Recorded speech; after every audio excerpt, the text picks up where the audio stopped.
Embodied Interaction, Lecture 3, Embodied Interaction as External Computation and Representation. So just as a kind of joke, I don't know if it works in a pre-recorded lecture, but please remember this code, 3791. Okay, so don't scroll back to the code that I just gave you.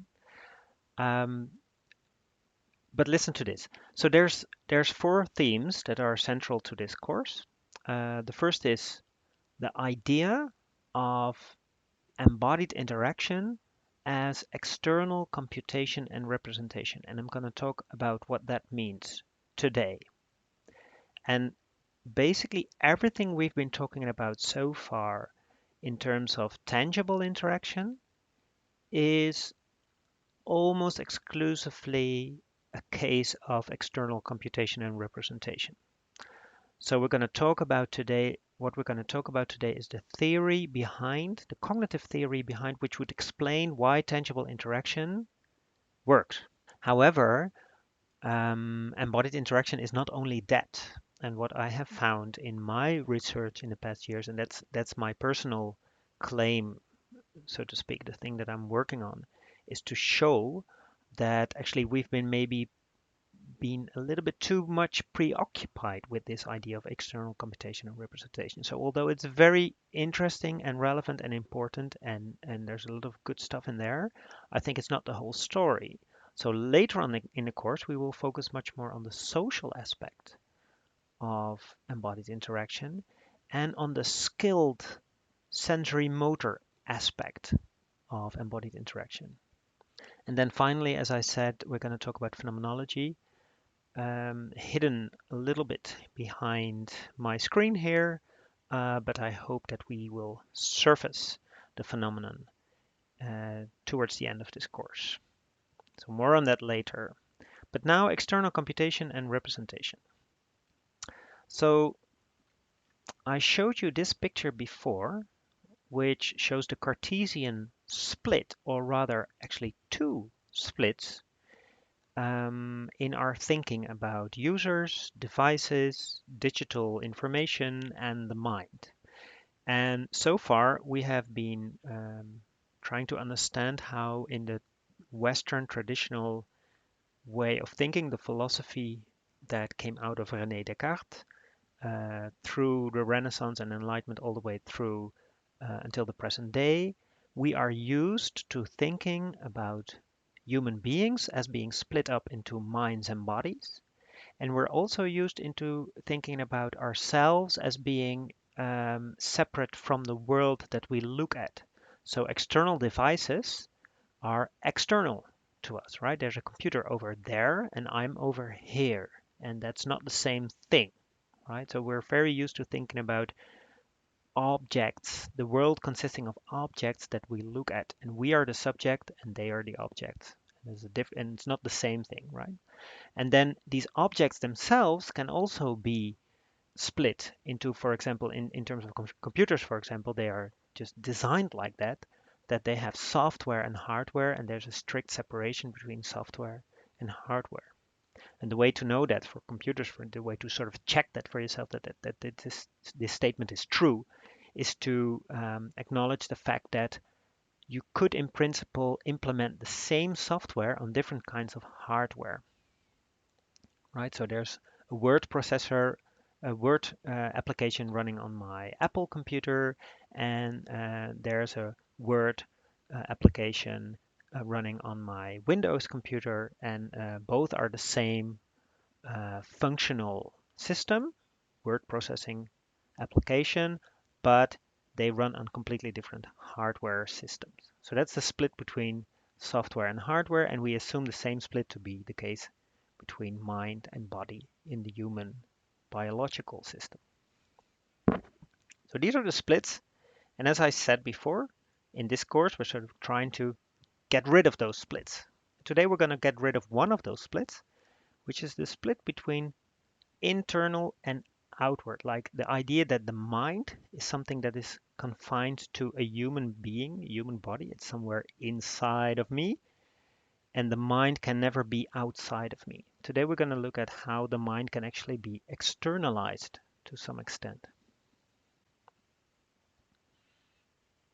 Yeah, so this is the same idea here. The idea is that input comes out from the outside world into my mind, which is a cognition machine in my head, and then I enter into the world again. I output the conclusions of my thinking process in terms of actions out in the world.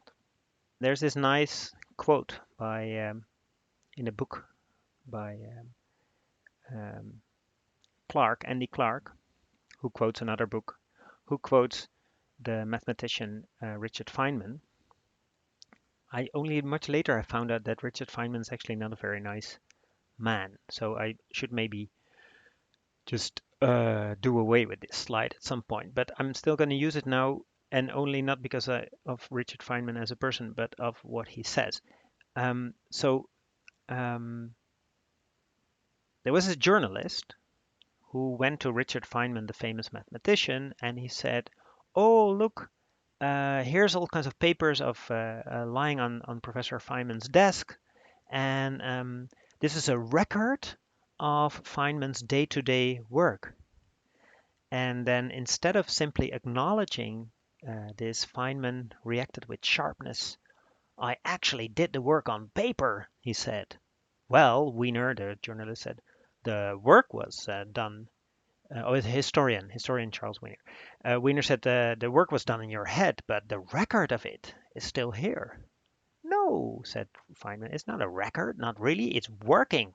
You have to work on paper, and this is the paper, okay?" So what Clark is explaining then is that the idea is that Feynman is suggesting that the loop of his activity into the paper as a mathematician, so working on paper, is actually part of the thinking process itself. It's not that you first, as a mathematician, do the work inside your head, and then only when you're finished the cognitive work, the thinking process, you sort of output the result of that as a record on paper. No, you are actually working on paper, and by scribbling and putting all the numbers there and looking at them and then rearranging stuff and adding and maybe crossing things out and so on. That is the thinking process. So the paper is part of the thinking. And that's the basic idea of embodied interaction as external computation and representation. So the paper that we're reading of David Kirsch says a number of interesting things about it. I put a few small quotes from the paper here. So first of all, David Kirsch says, who's a cognitive scientist studying this kind of stuff. He says cognitive processes, they flow to wherever it's cheaper to perform them. So it's as if a cognitive process has a life of its own. It's sort of, suppose you're trying to do a difficult calculation. If it's sort of easier to do it in your head, you won't bother to pick up a pen and start writing on paper. You just do it and then you have the answer, right? It would be more cumbersome to find the paper, write it down, and maybe you've lost track of what you were doing while writing down, so you do it in your head. But whenever you sort of feel that it's becoming too complex, and it's sort of it's unconscious, it happens automatically. Your system sort of feels that it's going to be more difficult to keep all the balls in the air in your head, so you start writing stuff down, and then you start interacting with the intermediate steps that you wrote down on the paper, and then performing the difficult calculation actually becomes easier by doing it in an external medium. And this means, says David Kirsch, that the human cognitive operating system extends to states, structures, and processes outside the mind and body.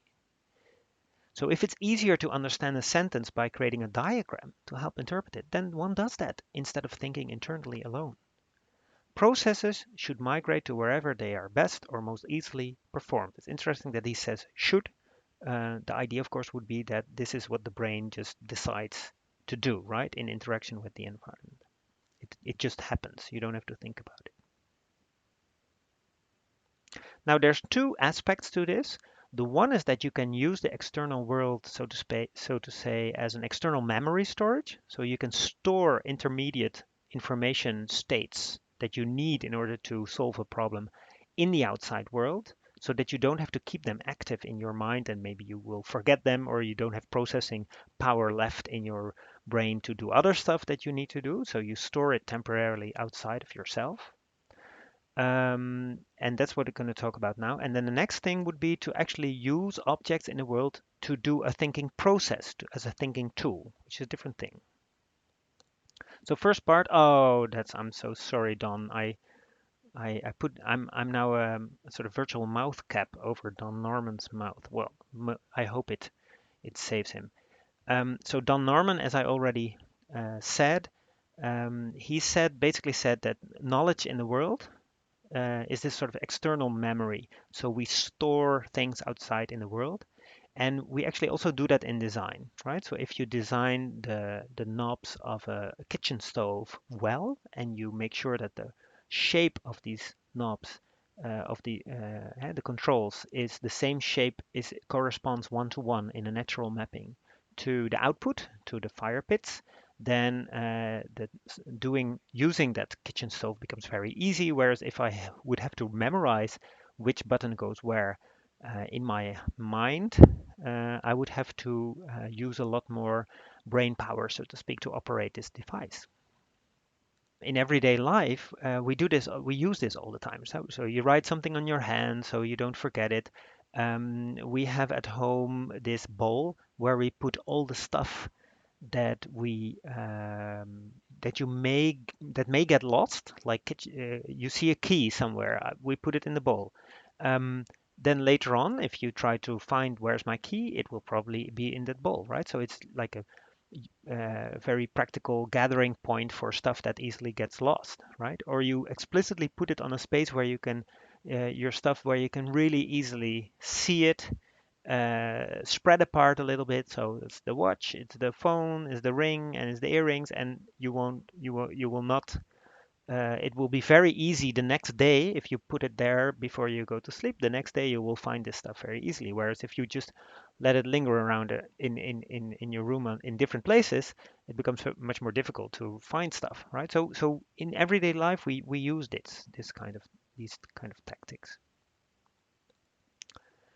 It also helps to make sense of what is going on. So in everyday human practices, we use a lot of external representations that help us make sense of the situation in a way that we don't have to sort of take it from memory.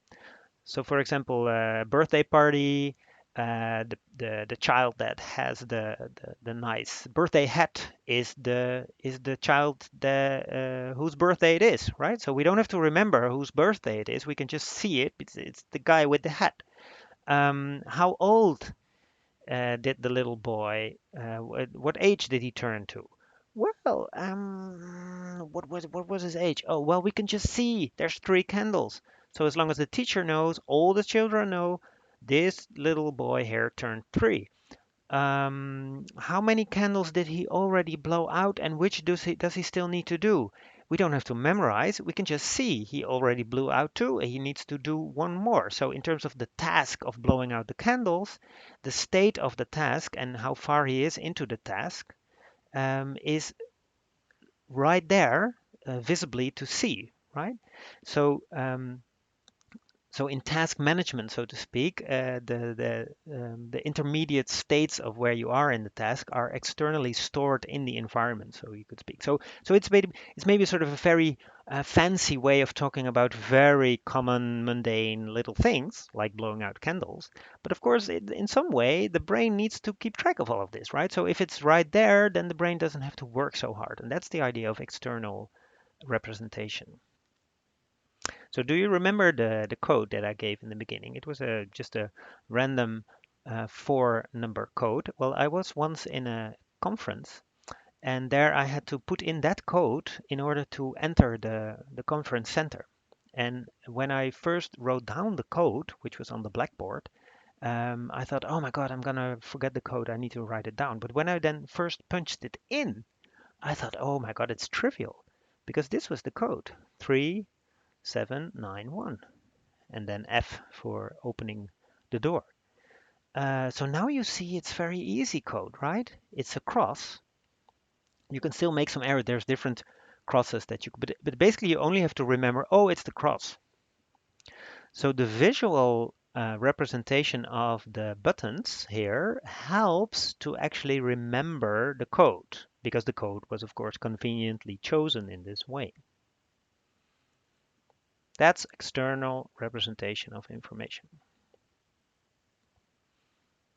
This was a colleague of mine when I worked in Utrecht, an electrical engineer, and he had the practice. I don't know if every electrical engineer does this, but he has the practice of printing out his chip that he was building, very enlarged on a A3 paper, and then putting all the little components that he was going to solder on the corresponding places where they need to go. So this was like a Don Norman approach in a more fancy way. Then he was soldering the chip here. It's a very small thing, of course, a lot of light, and he made sure that he had a workspace to work on, so that so a good space to work on. And then he would take a little piece from here and then put it on there. So this would immediately give him, just like the candles, it would give him the process state. Where am I? Which things do I still need to solder? Oh, well, the things that are still here. Which things did I already do? Well, the things that are no longer here. He would also know which thing would go where and so on, right? So this is and by enlarging it, you sort of make it easier for yourself to use your visual pattern recognition skills instead of your memorization skills.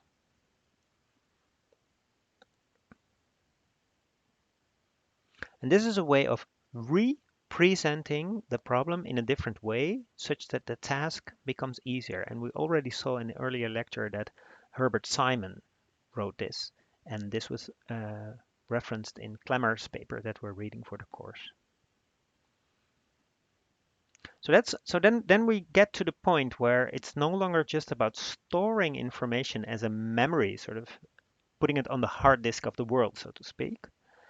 Now we're starting to think about, oh, can we actually do computation processes outside in the world? Well, we can, because if we've got bits of things stored as external memory in the world, then we can start to manipulate these things, and we can actually use the physical properties of the world, like things being close together, things being far apart, things being in a certain order from left to right, or from bottom to top, or things fitting together by having the same kind of shape, and so on. We can use that to perform thinking steps, right? Combining, comparing, and so on. So that means that we're going to use the physical world as a thinking tool. And the one person who really got this going, this idea of distributed cognition, so the idea to sort of make the cognitive process go outside of your brain and into the world itself, was Ed Hutchins. And he was a sort of computer scientist, cognitive scientist, who started to doing anthropological, ethnographical work on how people actually work on big naval ships. And all these people have to work together and collaborate. But it turned out that the captain, for example, is not the captain is not a know it all. He or she really doesn't know what the what is going on the ship, only parts of it. And you could see the people on that ship more as a kind of giant ant hill where all the little ants are doing their little thing, collaborating with a few other ants. And then as a sort of self-organizing system, the whole ship works, right? Of course, it's much more hierarchical than a real anthill, but still, there's all these sort of distributed processes going on where there's not one main command determining everything. Even though maybe the captain may even think that they are doing that, but Hutchins just found out by observing what really happens on a ship like that it doesn't work like that at all. So he called this a study of cognition in the wild. So this is how people think in real practices and not in a laboratory experiment or something. And one thing that he found out, which is interesting for us mostly, is that the different tools that people use on a ship, such as the nautical slide rule, for example, which you see on the right. Um, and you have this old-fashioned, and then of course nowadays you have much more modern computer systems and so on. But the same thing holds that the tools and the technologies that people use, they also play their part in making the ship navigate in the right sort of way. So Hutchins made sort of this quite radical proposal saying that the people and the things together form a big distributed cognitive system.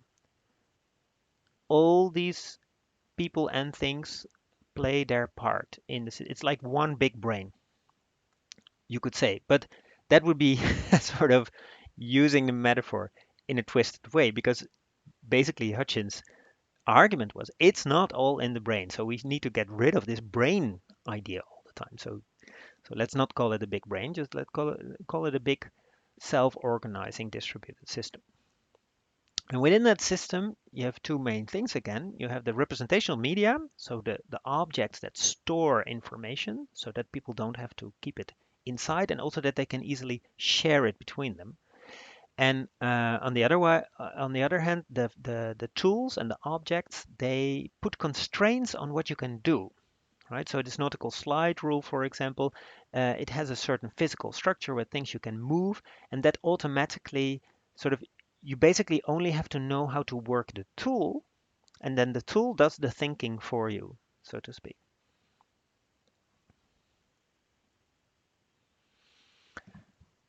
Now, another person who wrote a lot about that was philosopher Andy Clark.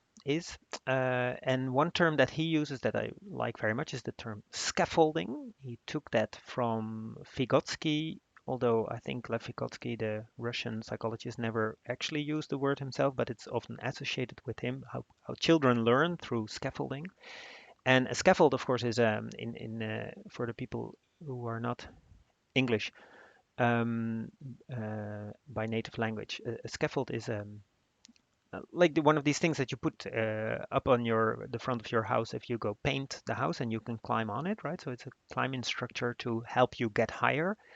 Um, and um, Andy Clark says we use the physical structure in the world as a scaffold to think with.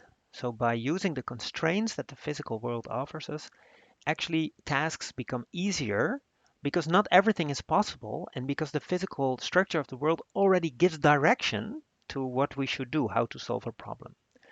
And one example, of course, that we already looked at was the idea of these educational tools like the abacus or the Montessori blocks for Montessori schooling system. Here you have the situation where physical objects, they represent computational objects like numbers or the processes like addition or subtraction. And oh well, that's the second point. So moving around these physical objects represent mathematical moves. Um, so for example, putting one down means adding it. Putting two objects together means adding them together or something like that.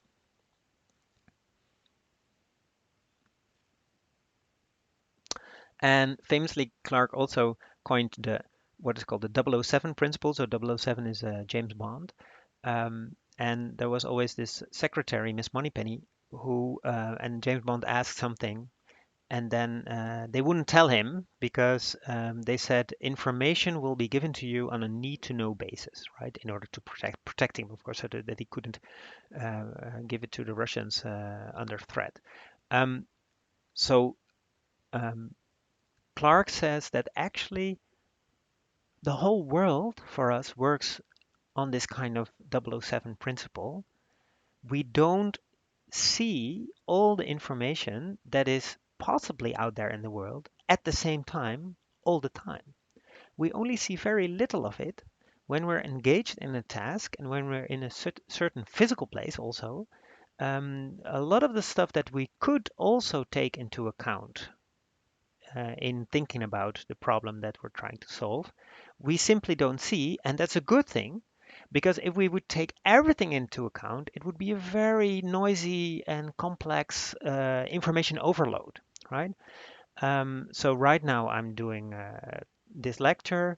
If I would now consider where's everybody else that I know right now, and is that important for what I'm going to say right now, then suddenly this whole video lecture thing becomes really complex because I need to think, oh, where is everybody? And is that relevant? Yes or no? Well, it's not relevant. And somehow our brains have the capacity to automatically filter out everything that's irrelevant. And part of that has to do with the fact that we simply don't see it.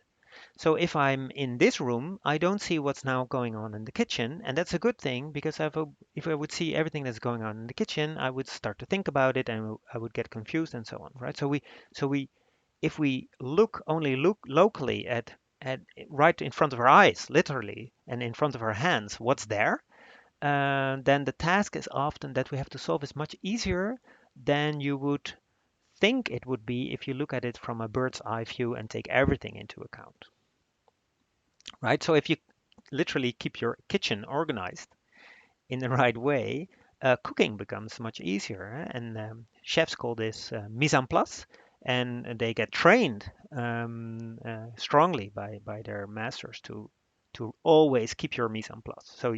So mise en place is the way of working. It's a process, but it's also the physical organization of stuff in your kitchen, which you can see here in a nice way. And you need to always do a lot of extra work to keep your mise en place in order that when you actually go start cooking and you don't have time to think, everything is there. You grab blindly to the right and you get your salt, right? And if the salt is not there, you will make errors. So uh, always keep your mise en place. Now, so that's what Philip Agra calls the life world structure. Human environments are pre-organized, right? We are not trying to solve problems in a chaos. We are by and large in rather nicely structured worlds that make the task easier for us. Now, for example, I do a lot of research having to do with people on the autism spectrum. And you could imagine that one of the problems for autism is that this doesn't work so well in some way. And we don't know exactly how that works. But the idea would be that if you have autism, it can be that basically you do see everything that there is to see. So everything comes in the same sort of relevance in one big jumble. And if you see all details and all things at the same time, and your brain starts to process that all at the same time, and there's no filter, then of course just dealing with the simplest things can become very complex, right?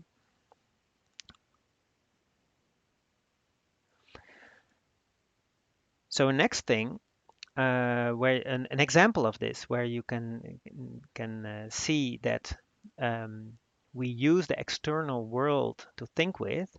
And this is just an example to show that it's not just uh, a technical matter of representing numbers in Montessori blocks and so on, but it's also a social thing. So the structure in the external world that makes sense to you and that helps you solve the problem can be very personal, and it can be historically grown due to the specific context and situation in which you have learned to deal with the problem. And Jean Lave has done a lot of anthropological work on that, on what she called situated practices. And I give you one example here. Let's consider M, a coconut vendor, 12 years old in the third grade, on the street. Selling coconuts has to go really fast because they sell coconuts. It's South America. They sell coconuts at the moment that the car stops for the traffic light. They have like 3 or 4 minutes to sell a coconut to a person in a car, right at the window, and then they have to run out because all the cars start driving. So the customer says, "How much is one coconut?" And the vendor, the kid says 35. Then the customer says, "I'd like 10. How much is that?" Now we would think that 10 coconuts of 35 is very easy, right? It's 10 times 35, and we've learned just add a zero, 350. The point is that this kid never learned it in that way. So we have sort of in the Western educated, institutionalized educational world, we have learned a certain external structure, like this adding a zero and thinking in terms of 10, and then so really trying to understand the metrical system by going the metric system um, by going through all these exercises that you do in school. This kid never learned it, but the kid learned it a different way. You see the size of these coconuts. You can sort of carry three, so they always carry three to the window. So so the kid knows what three is. Three coconuts is 105. So three more, that's 210. Then four more, 315. So it's 350, right? So for us, a very cumbersome and inefficient and complex way of calculating 10 times 35. But for that kid, it works because the structure of three coconuts and the price of that is used as a scaffold for getting to the 10. Now, um, a pen and paper test with these same kind of easy arithmetic tasks revealed that a kid like this would score only 47% correct with pen and paper, but would do 99% correct on the street where they only have 3 minutes, right, to make the deal. So you can see that there is no, the point of this is that there is no ultimately correct way of solving problems, right? That's the bias that we may have from a scientific rationalist point of view to think that there should be like this most efficient, most optimal way of solving problems. The point of external cognition, distributed cognition, is that we solve problems in a practical way that works, right? And as long as it works, that's what we get trained into. David Kirsch, reading the paper, one of the first papers that he got famous with his PhD student Maglio, and they found out that people perform actions on objects in order to represent the problem so that the solution becomes easier. And they did it in a very nice way by looking at the game of Tetris, which was very popular at the time. So if you see a scene like this during a Tetris game, what do, right? Do you start thinking about where this would fit? Or do you immediately start turning it around so that when you turn it like that, you see, oh, maybe this is a good spot where it would fit, right? Or, um, um, well, that would be the best possible fit.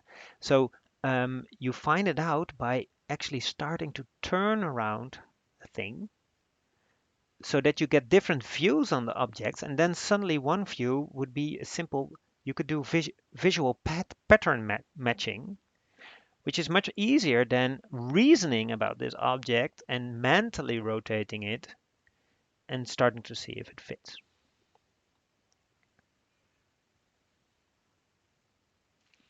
Now, Kirsch also says that actually it's not just that external computation and representation make things easier.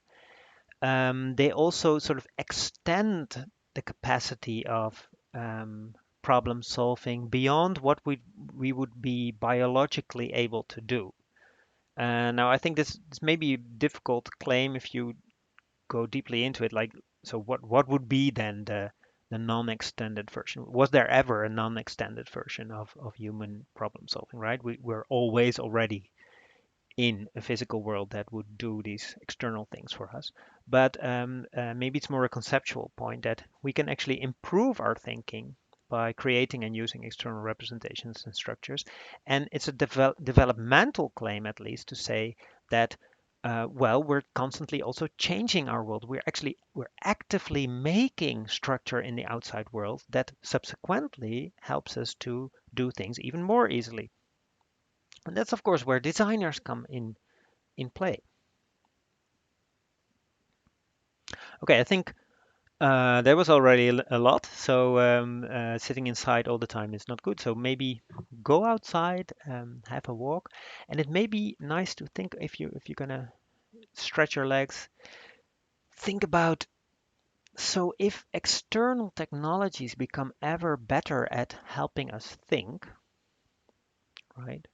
Does that mean that, and we have to do less and less cognitive effort with our brains, does it mean that we get dumber and dumber by inventing all these technologies? Right? Are we making ourselves stupid? That's maybe a good question to think about. See you in a bit.